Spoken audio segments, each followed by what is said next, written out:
dalam Ibu, Mbak Maria, Mas Jati, dalam Mas Surono. Dalam perayaan Ekaristi, di akhir perayaan Ekaristi, setelah berkat dari Romo mengatakan begini, pergilah kita diutus.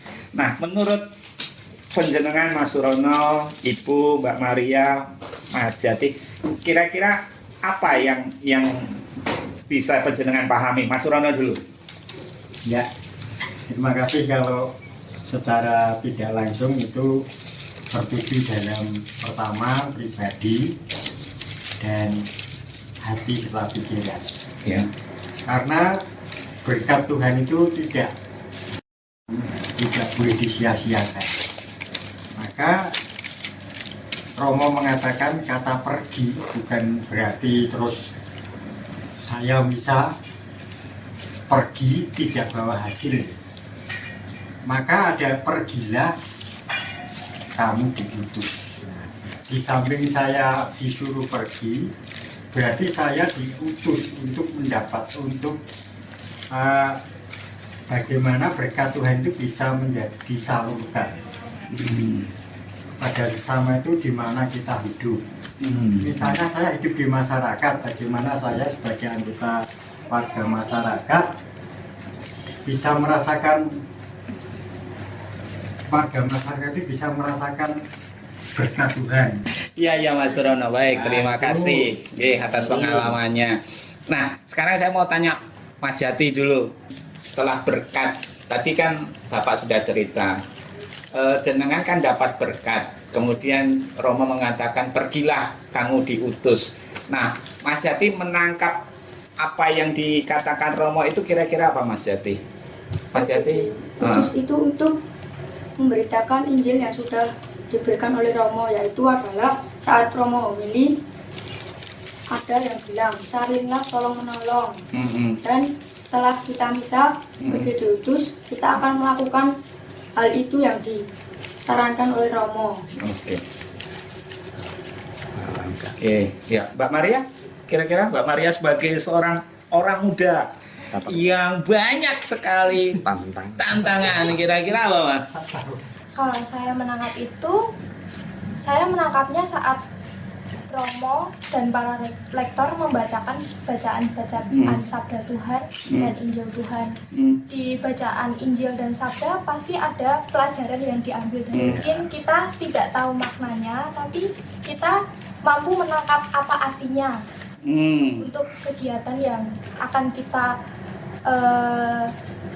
berikan kepada setiap orang. Maka Romo memberikan berkat itu supaya kita saat menjalankan aktivitas kita, saat bertemu orang lain, saat bertemu saudara, nantinya kita dapat mengaplikasikan Injil-Injil tersebut dalam kehidupan kita. Dan saat saudara dan orang lain di sekitar saya sedang membutuhkan pertolongan yang sangat mendesak, saya akan membantu untuk memberikan berkat tersebut. Iya, makasih. Ibu, wah ini Ibu yang sambil bungkus tempe nih, Ibu rumah tangga ini. Ya, gimana Bu? Bu Surono? Mana ya? Aku mau jawab ya. Iya. Kalau saya ya, kalau kumpul di pasar, habis antar dagangan atau apa, pasti ada orang yang minta bantuan, suruh inilah. Itu ya saya bantu. Oh gitu. Ya, pokoknya ya yang penting bisa bantu teman di pasar, terus bisa berbagi, bisa melayani keluarga, orang tua, pokoknya ya gitu deh. Kalau seorang ibu ya macam-macam. Iya. Baik. Pak Surono, Bu Surono, Maria, Jati, saya kira saya juga banyak pengalaman dari keluarga ini. Terima kasih, selamat malam, berkah dalam.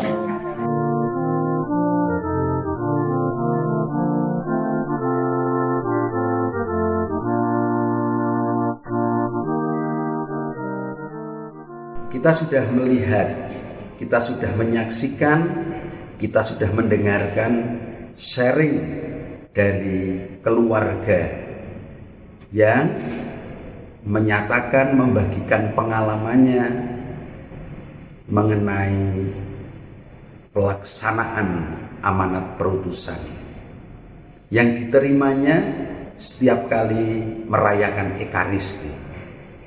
Pergilah kalian diutus, ite missa es. Pesan-pesan perutusan itu bisa diambil, disampaikan oleh Romo yang memimpin perayaan Ekaristi. Paling jelas dari sabda Tuhan yang dibacakan, yang didengarkan dalam Ekaristi itu. Bukan hanya itu saja, amanat perutusan itu bisa diambil dari doa-doa yang disampaikan di dalam Ekaristi itu, baik itu di dalam doa pembuka, doa penutup, doa umat, yang semua itu berisi keprihatinan, harapan, dan cita-cita, keinginan. Juga bisa diambil dari doa utama dari Ekaristi itu sendiri, yaitu doa syukur agung. Masih ada dari hal lain yang bisa diambil sebagai pesan perutusan, yaitu dari Ekaristi sendiri. Ekaristi yang kita pahami sebagai perayaan syukur mengajak kita semua, memberi pesan kepada kita semua untuk hidup dipenuhi dengan syukur. Bisa juga sebagaimana Yesus telah melakukannya, ia mengambil roti, mengucap syukur, memecah-mecahkan, dan membagikan. Dengan Ekaristi itu kita mendapat pesan supaya berbagi, apalagi di tengah-tengah situasi sekarang ini. Pesan perutusan itu juga diambil dari misteri yang dirayakannya. Misalnya ketika Ekaristi itu memperingati orang-orang kudus, santo, santa, di situ dikenalkan hidup karya orang-orang kudus, santo, santa. Amanat perutusan mengajak kita semua untuk meneladani kehidupan santo, santa, orang-orang kudus yang diperingati itu. Semoga dengan ini semakin jelas bagi kita semua untuk menindaklanjuti, untuk mewujudkan amanat perutusan itu. Pergilah kalian diutus, ite missa es.